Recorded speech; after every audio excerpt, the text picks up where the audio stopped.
Эта история началась с глубоко беременной кошки, которую бывшие хозяева принесли в клинику с просьбой усыпить ее. Однако они оставили ее и ушли. Вскоре после этого родились 3 котенка, 2 девочки и мальчик.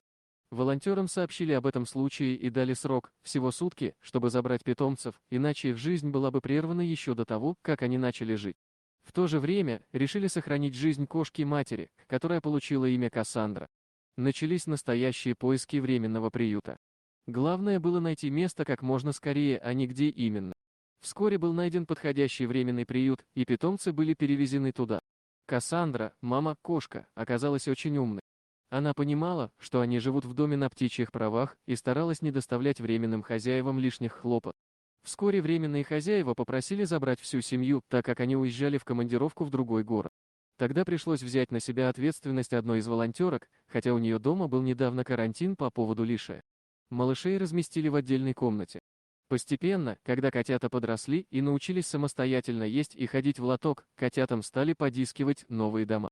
Первой нашла себе новую семью девочка с недовольной мордочкой. Немного позже мальчик тоже нашел свой новый дом. Остались только Кнопочка и мама-кошка. Кошечку Кассандру стерилизовали и начали искать для нее новую семью. Но прошло довольно много времени, около 8 месяцев, и кандидатов было не так много. Более того, те, кто проявлял интерес, не устраивали куратора, то недостаток выгула, то проблемы с ребенком, то еще что-то. Однако в один прекрасный день на улице Кассандры случился настоящий праздник. Ей удалось найти новую семью, готовую принять ее в свой дом. Она переехала туда и стала частью этой замечательной семьи. Осталась только одна кошечка по имени Кнопочка, и за этот период семья волонтера сильно привязалась к ней.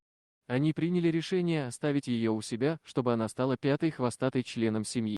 Таким образом, вся семья питомцев, включая маму-кошку, обрели свои новые любящие дома. Их история стала примером того, как люди смогли спасти этих беззащитных созданий и дать им шанс на новую жизнь. Благодаря волонтерам и заботливым людям эти котята получили возможность расти и радовать своих новых владельцев своими игривыми прыжками и мурлыканьем. Дорогие друзья! Если вам понравился ролик, не забудьте поставить лайк, а также подписаться на наш канал, где найдете еще много интересного, и не забудьте нажать на колокольчик и оставить комментарий.